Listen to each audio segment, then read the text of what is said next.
Picking a class in any game has got to be one of the most difficult decisions you can make, but picking a class in an MMORPG like ESO has to be even harder. MMOs are time sinks, and certain MMOs you don't want to waste 50 hours playing a class that you end up hating. This is a fear that most players, when they start up ESO, have. I get a lot of questions in my stream about, hey Adam, what class should I play? Or which class is your favorite? Or I'm not liking my class, so should I start over with a new one? All these are valid questions, and today I want to help you decide which class is best for you. I just want to give a shout out to all my patrons. Thank you so much for all the support. And if you'd like to watch me play live, I stream on twitch.tv/brahwegotthis. We're actually not streaming at the end of December and into the beginning of January because I am on holiday. But I will be back with a new schedule in January. And you can always check out our website at brahwegotthis.com, and you can join our Discord. We got a lot of helpful people in there. All that is in the description below. There's so much that goes into picking a class in ESO that I can't possibly cover everything in this video, but what I can do is help you identify the key elements that go into picking a class, giving you a background and knowledge about what each class does as well. First off, picking classes should come down to this number one thing, and that is, do you think you will have fun playing the class? This is one of the biggest tips I try to give players trying to figure out if they want to play the class that they are picking. Here's why. If you go into this game picking a class based off of it being meta or, it being really good when you picked it, the chances are when you get to the end game, your class may not even be meta anymore. It very well could be, but it also very well could not. The meta a lot of times in this game shifts from patch to patch, especially since ZOS has been putting a major emphasis on balancing and performance recently. Going after the meta isn't a bad thing, but choosing your first class based off of that is a mistake in my opinion. Finding a class that you enjoy or have fun playing will allow you to get longer playtime out of your experience in ESO. If you absolutely hate playing the class that's meta, you will quit. Another thing to keep in mind is if you pick a class that you absolutely love, you can still clear any content with it most likely.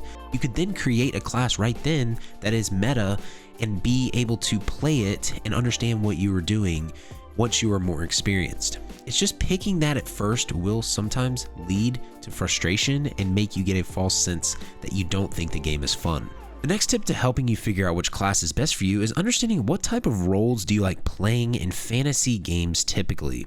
Do you like mages? Do you like conjurers, range characters, melee characters, or characters that do nature or sort of like druid type stuff?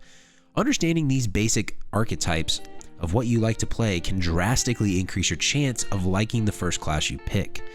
Like if you don't like playing casters or conjurers at all in games, then most likely you're not gonna like the sorcerer class in ESO.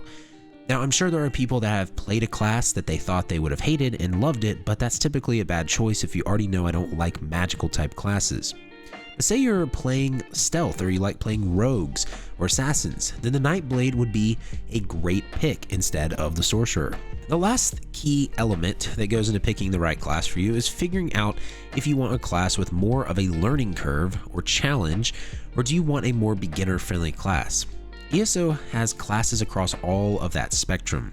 If you are typically looking for something that's more intricate or more of a challenge, you may choose the NECROMANCER. If you want a class that is a lot easier to learn, you may choose the TEMPLAR. That is an important factor when trying to figure out which class to play. Now that we have some of these key elements of finding which class is best for you, let's go into briefly what each class is about and give you an overall outlook at it. So the first class we will give an overview on is the DRAGONKNIGHT. This is a class that is themed around fire and poison. As a DPS, you will wield poison or fire abilities. The DRAGONKNIGHT excels at placing a lot of hard-hitting damage over time effects. It has great AoE damage and single target damage for DPS as well. It is more of a melee or close-range combat type of class with its abilities. As a tank, the DRAGONKNIGHT is one of the best out there with some insane shields. They give resistances and make you sort of like a dragon, obviously, which is really awesome. As a healer, the DRAGONKNIGHT is one of the weakest, but it can play a very niche and unique healer where instead of healing a lot, you heal people by just placing shields on them instead, which is actually pretty awesome. DRAGONKNIGHT is a base game class, and it is the class that I play as my main character. I love the hard-hitting abilities, close-range combat animations, and the fire theme. This class I would say is about middle of the road in difficulty if that is something you are considering. The second class is the Sorcerer. The Sorcerer is the mage or conjurer class of ESO. The Sorcerer can go into two main paths. You can either summon Daedric pets by your side with like the Daedric summoning line, or you can harness the power of lightning and do damage with that. Magica Sorcerer has some of the coolest abilities out there. They have a great AoE and single target damage abilities. The Stamina Sorcerer is my favorite DPS class in the game to actually play. It has insane sustain, burst damage and AoE damage, and single target damage. It also has great healing overall as the class. It doesn't even have to be stamina, magicka, tank, or healer. You get great healing. The Sorc tank and healer have a lot to its disposal as well. Although I haven't played these roles much at all, I have played a little bit with them in the PTS, and they have great toolkits. The Sorc tank is actually a fantastic tank for group activities from what players tell me, and the Sorc healer has great heals in its toolkit to be a good healer. The Sorcerer is more of a longer ranged class since it deals magic mostly, and it also is very beginner friendly if you were looking for that. The third class is Templar. The Templar is the paladin or holy class of ESO. You harness the power of holy light or fire to inflict a lot of damage or heal your allies. The Templar healer is one of the best in the game and has so much in its arsenal that groups love. The Templar, Mage DPS, and Stam DPS hit extremely hard and have great healing as well. These roles really bid well to players that want a more beginner-friendly experience when playing ESO. The first skill you get, Puncturing Sweeps, is something that can carry you throughout the whole game. The Templar tank is probably one of the worst tanks on paper, but is one of my favorite tanks to play in the game. I have a two-handed Templar AoE taunt build on the website and in the channel that was inspired by a build by Nephis, and this build is so very fun. The Templar can be a melee or close range class, but it also has some middle of the range or longer ranged abilities as well. Fourth class is the NIGHTBLADE. This class is a little more on the advanced side of things, but this is the rogue or assassin type class. You have a lot of single target abilities and assassination type skills. You also have the stealth skills and skills that sap your own blood or essence for a benefit. If you like the assassin experience in Skyrim, this class is the closest to that. The magicka and stamina DPS can hit extremely hard if utilized well. The tank is extremely fun to play with certain sets, which again I have a build for, like Leeching and Crimson. Those sets make the NIGHTBLADE tank in my opinion really fun. The healer is also something that I haven't played much of, but it looks extremely fun if you build it right. This class actually has a lot of melee abilities, go figure, but it can also be a ranged class as well. There are some abilities that you really don't have to be close to use with this class, like I said, if you are going like magicka DPS. The fifth class is the Warden class. This class is the nature or druid-like class of ESO. You can use different animals in your abilities to do damage or nature to heal allies, but you also have a frost line as well that can be turned into a frost mage or frost style tank. The Warden is extremely fun and versatile, and generally one of the easier classes to use.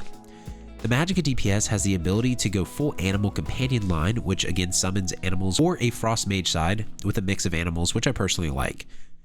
The Stam DPS can do some nice bleed damage and spec into those animal companion skills as well. The Warden healer is one of the best healers in the game too that I have seen and that I've heard people play, and it has insane burst heals and passives. The Warden tank is also a powerhouse tank as well. You basically just get to be a frost giant or frost dude as a tank, and I love that. The skills in this class are actually melee and ranged if you're looking at that. The last class, which is my overall favorite class to play, is the Necromancer. This class is the most recent one and can do it all. First off, this class is probably the most advanced class, but it is one of the most rewarding in my opinion. Skill animations look fantastic. The class lines have so many awesome skills to use. This class obviously raises the dead, like the name suggests, but as a magicka DPS and a stamina DPS, you have the ability to dish out insane damage over time abilities with some passives that it has. As a tank, you can turn into a Bone Colossus, which is awesome in itself, but you have access to a lot of great tools as a tank as well.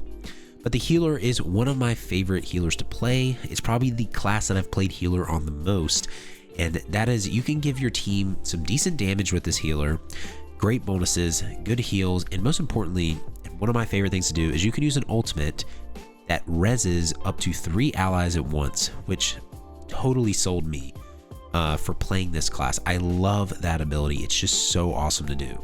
The abilities and skills of this class though are usually melee and ranged, but this is my favorite class to play in the game. And like I said, I think it does take a little bit more skill and knowledge to play the class. This class and the Warden are also classes that are not part of the base game, so if you wanted to know that, there's that information for you. And I also want to mention that if you want more in-depth information on these classes, I have my ultimate class videos down in the description. There's a video for each class where I go in-depth on all of them. I give you sample builds, I give you insights on the skills and the passives, and then what all of them really favor in my opinion. And I give you a lot of other tips as well for the class. They're great tools, I think, that can really help you get a really in-depth look at a class. So say you have picked a class and you thought it would be great, but you just aren't having fun. Well, there's one thing you can do that might help. ESO has an armory system now which allows you to switch your role within your class at an instant. So if you have been, say, tanking on a class and you don't like it, try DPSing or healing by switching your role and gear. That might help, but say none of that is working and you are like, Adam, am I doomed if I just hate the class I play? No, you're not. Thankfully, ESO has a very forgiving alternate character system. What I would recommend is go back and create another character and try your best with the evaluations I gave you to decide which one would be the best for you. Take your time playing that character, get it up to a decent level. I usually recommend to buff CP 160 and see how you like it. I think if you have a starter build at CP 160 or CP 200 and you don't like the class, then I think that is enough time to say, okay, you probably won't like it then, because you will have most of your skills and passives by then, and you'll get a pretty good feel of what the class is about. So it just allows you to get a better evaluation of it, because if you don't like a class at 30, there's still a chance you might like it at CP 200 because you haven't actually unlocked everything. So keep giving it some time. But that's going to wrap up this video, you all. If this did help you out and it helped you figure out how to pick the class you want to play, leave me a like. That really helps me out. And make sure to ring that bell and subscribe. That'll also help you stay up to date on all the content I release. If you have any questions, leave me a comment below. And if you have any things to add to the video, leave a comment below as well. But I really hope this does help people figure out which class is best for them. I think it is a very important decision, and I hope that it finds you well. But until next time, y'all, just remember to have faith, be great, and I'll see you on ESO.